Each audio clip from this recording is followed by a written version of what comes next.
So ayun, welcome back po mga kabady sa aking YouTube channel at welcome kayo sa aking Facebook account at sana masuportan nyo din ako sa aking YouTube channel mga kabady na nasa Facebook at salamat sa inyong mainit na suporta at panibagong araw, panibagong reaction tayo mga kabady sa naging pahayag ni Boy Pordoy sa mga viewers niya na siya daw yung tagapagtanggol ng mga nang babalahura sa kanila. So tara, let's go mga kabady, wag na nating patagalin to. Tara!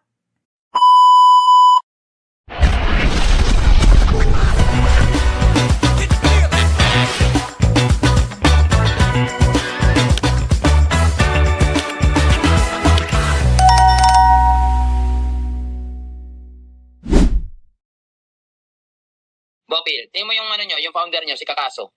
Akala ko ba araw-araw kaso? 'Di ba? Lagi niya binabanggit 'yun, 'di ba? Oo. Bakit? Hindi naman porke sinasabi niya na kaso, araw-araw kaso. Hindi naman ganoon kadali yan, kapeso. Hindi naman porke nasasabi niya na araw-araw na may kaso. Araw-araw kakasuhan kayo, grabe naman yan. Ano klaseng abogado meron ka kapag ganyan ka? Maraming proseso yan. Kaya kalma ka. Bukas, haharap ka na. Ano nangyari ngayon? Araw-araw na puro kaso ang content ko. Kaso, charity, at adventure. Oh. Parang baliw si Kapeso kakagaya kay Kuya Bal. Pag ikaw matuluyan, delikado ka dyan.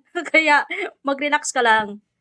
Kasi, sa dami-dami ninyo na naninira sa kalingap, ikaw ang mas mahal ni Kuya Bal.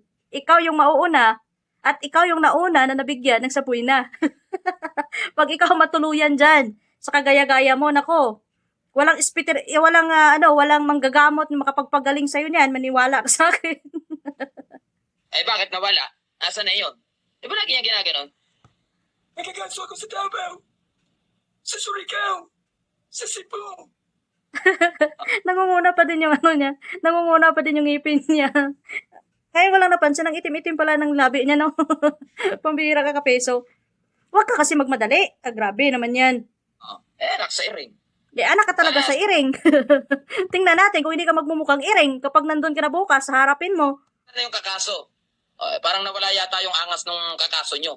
Hindi na... Oy, paano mo nasabi na nawala yung angas ng magkakaso? Kalmado lang yan sila kasi marunong yan sila sumunod sa kung ano yung tama at legal na aksyon. Hindi kagaya mo ngayon. Ngayon, sinasabihan mo, asan na yung angas ng magkakaso? Ibalik ko sa'yo. Asan na yung angas at yabang ng may kakaharapin ng kaso? Hindi lang ako nakakapansin siguro na kapag nagla-live siya ngayon, simula nung nagkatanggap siya ng sabuy na, para na siyang basang sisiw ngayon. Kung napansin niyo din yan mga kabady, ang yabang-yabang niya ng ilang buwan, ilang taon sa pangbabalahura at paninira sa kalingap. Pero nung nakatanggap siya ng love letter niya, nanlalambot na siya. Hindi mo na ma-explain kung ano yung expression ng kanyang mukha kapag nagla-live siya. Ano niya binabanggit yung Kakaso, ha? Di ba lagi niya binabanggit? Shout out mga kakaso. Ating Oo, abangan mo. Bukas, haharapin mo na yung kaso. Haharapin mo na nang ikaw muna mag-isa. Kasi yung mga nandyan sa likod mo, pa-isa-isa lang yan. Nahaharap din sa kung anong merong kasong haharapin nila. At ito pa, isa mga kabady, yung pagsalita niya na nandyan daw siya para ipagtanggol. After nito nalaban ko dito, hindi ko po kayo bibiguin pagdating sa bagay na yan, na magkaroon ng boses yung mga taong binabalahura ng kalingap.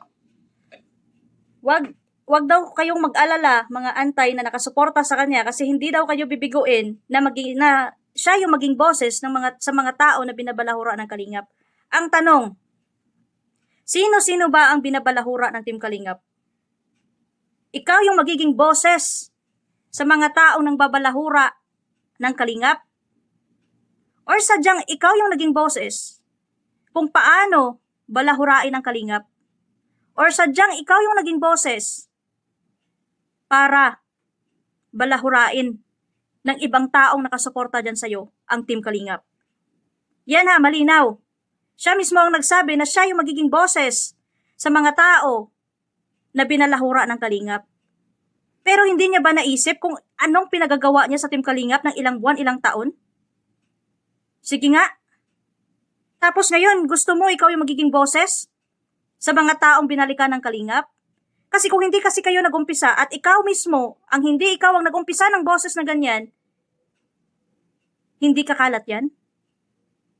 Ikaw yung magiging boses sa mga naging nabalahura ng Kalingap, pero ikaw din yung naging boses kung paano balahurain ang Team Kalingap. Kaya kung ano man yung laban nyo, ay laban ko rin. Kaya maraming salamat po sa inyo. At muli, uulitin. Oo, malamang sa malamang, kung ano yung laban mo, laban nila din. Kasi, kayo-kayo lang din naman dyan nagkakampihan. Kayo-kayo lang din dyan nagkakaisa para siraan ang Kalingap. Na kung saan, kahit saang anggulo mo tingnan yung mga content ng Kalingap, para yan sa kabutihan ng mga mamamayan nila na nangangailangan ng tulong, na andyan yung Kalingap. Natural, kayo-kayo lang din dyan, magkakaisa sa kung ano man yung kailangan yung harapin. Kasi kayo-kayo lang din yung pinagkaisahan ng Kalingap para sirain sa kung anong kabutihan at magandang ginagawa nila para sa kanilang charity. Maganda yung ginagawa nila, kayo lang yung nagmamasama dyan eh. Kasi nga, nilamon na kayo ng galit at inggit sa Kalingap. Ganun lang yun kapeso. Kung meron man kayong mga anong concern dyan, ginusto ko rin po ito para kayo po ay tulungan. Kasi kawawa po yung mga taong walang boses talaga sa social media. Paano mo nasabi na kawawa yung mga tao na walang boses sa social media? Ikaw nga yung ikaw yung nagpasimuno eh. Paano mo nasabi na kawawa yung mga walang boses sa social media? Pakialam mo ba sa kung ano meron sila? Sana kung ano sana ang problema mo sa Kalingap, doon ka na lang sana nag-focus. Huwag mo na sana silang pakialaman. Ngayon, may kaso kang haharapin. Sasamahan ka ba nila para harapin din yung haharapin mo bukas? Diyan sa social media, madali lang magbitaw ng comment na kapeso, nandito lang kami, Boy Pordoy, nandito lang kami, nakasuporta sa'yo. Pero ang tanong, sino ang haharap sa kailangan haharapin bukas? Di ba ikaw at ikaw lang din yung kailangan haharap doon? At yung magiging abogado mo? Ikaw at ikaw lang yung makadepensa dyan. Hindi yan pwede nakuhanan yung mga kasama mo dyan kasi wala naman sila dyan sa buhay na sa papeles mo natanggap.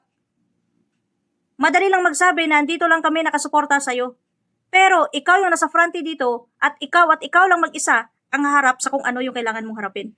Sila yung mga taong nananahimik na lamang dahil natatakot dahil parang sa tingin nila parang walang kakampi. Kaya hindi sila makapagsalita. Wala silang mapagbigyan ng kanilang, kumbaga, hindi nila mailabas yung saloobin nila dahil natatakot sila. Kasi alam niyo naman yung mga Kalingap reactor, di ba? Oo, kasi alam niyo naman yung mga Kalingap reactor. Wala namang marereaksyonan ng Kalingap kung hindi kayo nagpapasimuno para mapag-usapan kayo. Sino ba naman kasing mga vlogger or reactor ang magre-react sa inyo, kaya nga reactor? Sinong mga reactor ang magre-react sa inyo kung hindi kayo nagbibigay ng dahilan para reaksyonan kayo? Kaya nga reactor eh. Katulad niyan, anti-Kalingap ka, hindi ka naman nila ka-reactor. Bakit react ka ng react sa kanila? At ang masaklap dyan, yung mga nire-react mo, paninira pa. Alangan man manahimik lang yung mga Kalingap reactor at mga supporters nila sa kung ano yung nakikita nilang pinagagawa mo. Porket may Kalingap reactor, ikaw yan kung ano yung binabato mo sa Kalingap, mananahimik na lang yung mga nagsusuporta sa kanila. Ganyan din yan sa side mo dyan. Kung ano yung binabato mo sa Kalingap para sa ikakasira ng Kalingap, hindi mo din sila madiktahan at hindi mo din sila makontrol kung ano man yung masasabi at mako-comments nila against sa Kalingap. Ganon din yan dito sa reactor ng Kalingap. Kung ano man yung mga sinasabi nyo, kung ano man yung mga issue paninira ninyo sa Kalingap, hindi din kami makapagtimpi para mabigyan ng reaction yan. Batay sa kung ano yung katotohanan sa kasinungalingang pinapaniwala ninyo dyan sa kung anong merong community kayo.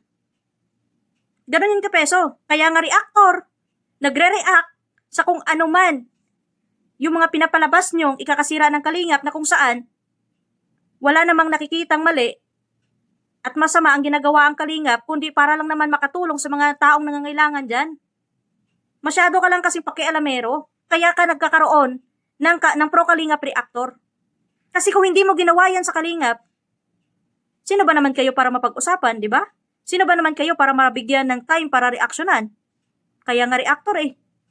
Nagre-react sa kung ano yung usapin nyo dyan batay sa paninira nyo sa Kalingap. Tapos babalahurain pa yung mukha mo, kung ano nang gagawin sa mukha mo. Ngayon yung sasabihin mo na babalahurain pa yung mukha mo, kung ano pa yung sasabihin about sa mukha mo, di ba yan yung gawain nyo?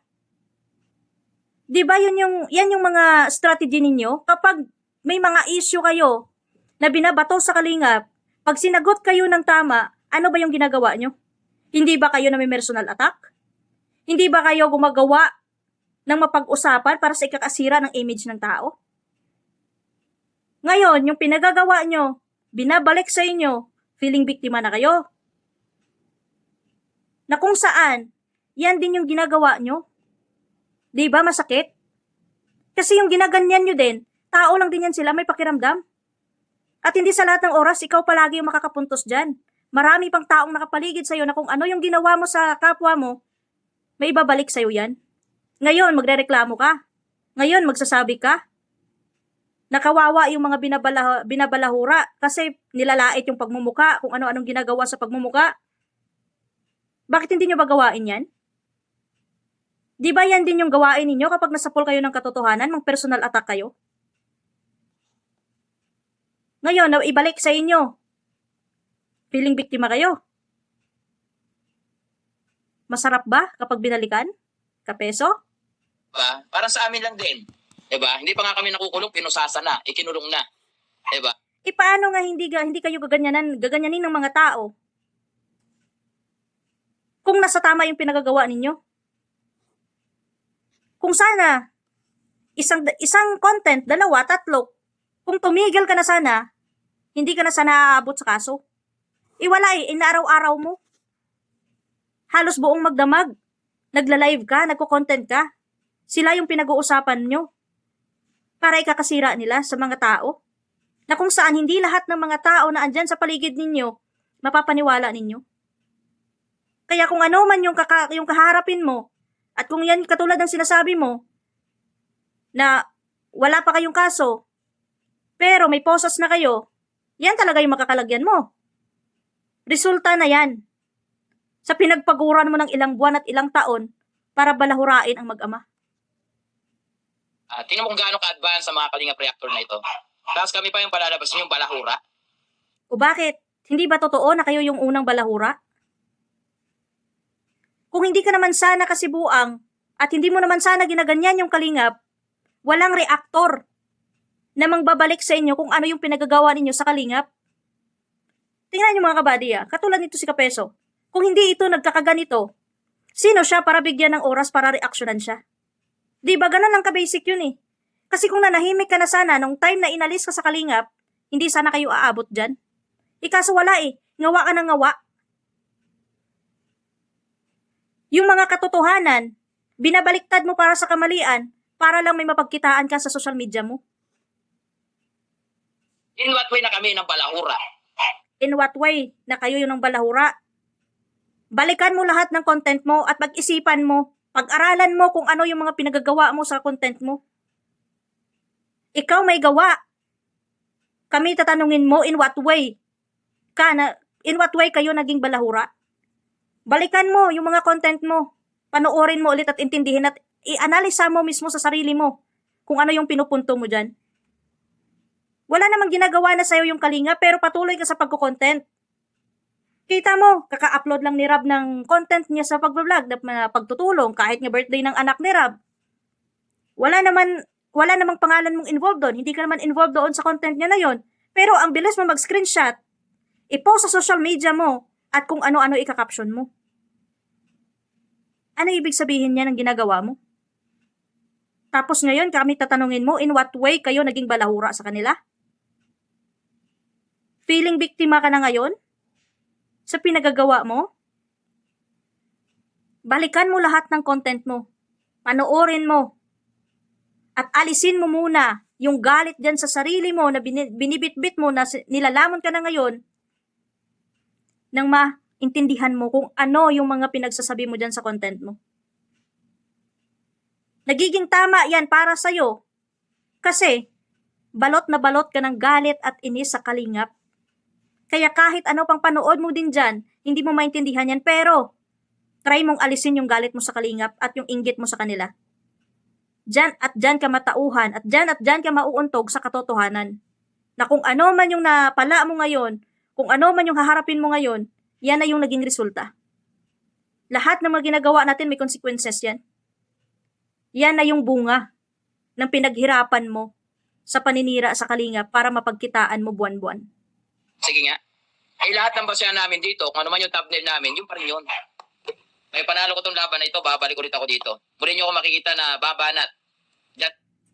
Maipanalo mo man yung isang kaso ngayon kay Kuya Val. Hindi ka pa nga nag-umpisa. Wala pa ka nga kayo sa stage 1. Nagbabanta ka na? Pagbabanta yan eh. Na pag maipanalo mo yung kaso na to, babalikan at babalikan mo pa din sila para balahurain. Sa tingin mo, hindi ito magiging puntos sa side nila Kuya Val para hindi ka mapuruhan sa kaso mo? Wala pa kayong nasimulan, hindi pa kayo nag-first hearing. Pero ito na agad yung bungad mo sa social media. Pwede ito maging depensa para madiinan ka sa kaso. Kasi kapag pinagbigyan ka pa na ikaw ang manalo dito, may tendency balik na naman sa simula. Hindi ka nag-iisip ng magiging salita na pwede mong bitawan dito sa social media na kung saan dito ka din nakukuhanan ng ebidensya na makapagdiin sa'yo para mapuruhan ka. Ikaw mismo ang naglalagay sa alanganin sa sarili mo, Kapeso. Isipin mo may anak ka, may asawa ka, paano ka kung makulong ka? Yung mga taong nagsasabi sa'yo na andyan lang silang nakasuporta, mapupuntahan ba nila yung anak at asawa mo just in case na magka-emergency? Hanggang sabi lang yan sila, "Hay, kawawa naman. Hay, sana gumaling ka na." Magagamot ba yan ng puro hay-hay at awa sa oras na ikaw yung makulong at magka-emergency yung pamilya mo? Sana pinag-isipan mo bago mo inaraw-araw ang Kalingap. Sa pinuno at bunga. Pero pag dumating na po ang subpoena, yung invitation letter para sa atin, para magpaliwanag ng side natin, hihinto muna ako. Sana maunawaan niyo po yung part na yon. Kasi bawal na pong pag-usapan yun basta dumating na po yung subpoena. Oo. Okay lang sana magmaya. Buti alam mo na bawal na pag-usapan yan just in case na meron ka ng sabihin. Pero ano yung ginagawa mo? Nag-live pa kayo sa bahay ni Beyonce. Iniinsulto nyo pa. Ginagaya-gaya nyo pa ang boses ni Kuya Val. Kaya ikaw talaga yung magiging boses dito sa mga tao na napaniwala mo kasi wala naman sila dyan sa'yo kung hindi ka nag-iingay. Wala man dyan sila sa'yo kung ikaw mismo ang hindi nagpasimuno. Ikaw yung boses nila. Pero, ang mas kawawa, ikaw din. Yan ang sinasabi mo na ikaw ang bahala, pero ikaw pa din ang kawawa. Nagiging superhero ka sa mga tao na napaniwala mo sa puro kasinungalingan. Ikaw yung nagiging tagapagtanggol na mga taong napaniwala mo sa kasinungalingan na kung saan nandito na kayo sa kagipitan. Alam ko hindi lang si Kuya Val ang may kaso sa'yo. Ilang katao pa ang nagkaso sa'yo. May time or may point na maipanalo mo ang kaso dito kay Kuya Val. Kamusta naman ang magiging kaso mo kay Kalingap Rab? Yan ang tanong dyan. Malulusutan mo yung isa, pero hindi mo alam, may nakasunod pa. At mahirap lusutan, lalo na't dito ka sa social media nagwala. Lalo na't dito ka sa social media nag-ingay. Kahit burahin mo pa yung mga videos mo na yon, naka-record na yon sa iba at nareaksyonan na yon ng iba na kung saan, hindi mo na pwedeng i-deny yan. Lalong-lalo na ang paninira mo sa community nila. Na kung saan may permit at lisensyado yan sila. Malaking haharapin mo dyan. So sana bago ka nag-isip na maging superhero dyan sa mga taong napaniwala mo, sa mga taong aliporis mo, sana iniisip mo din yung kapakanan mo na may anak ka at asawa. Na kapag dumating kayo sa time na ganito, malaking abala yan sa'yo. Apektado yung pagtulog mo, apektado yung pagpahinga mo, apektado yung pagkain mo, apektado pa yung financial mo, lalong-lalo na apektado ang pamilya mo. Hindi lang isang araw yung hearing dyan. Aabutin kayo ng ilang araw, ilang linggo, ilang buwan bago mahatulan yan. Pero siguraduhin mo lang na kapag nasa hearing na kayo, yung mga isasagot mo sa katanungan, hindi pa iba-iba para mas lalo kang mapuruhan. Lalo na't binangga mo yung community nila na kung saan may lisensya at permit yan sila para maging legal kung ano merong hakbang meron sila.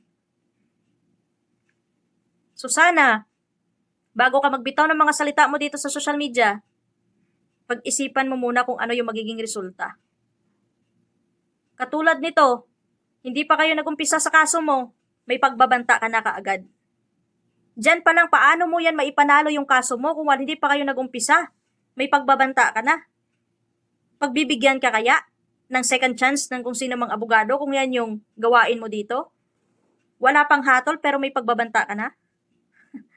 So yun lang mga kabady, hanggang doon lang yung ating reaction. No? Maraming salamat sa inyong panonood at salamat din sa inyong walang sawang suporta. Ingat ang lahat. God bless at to God be the glory.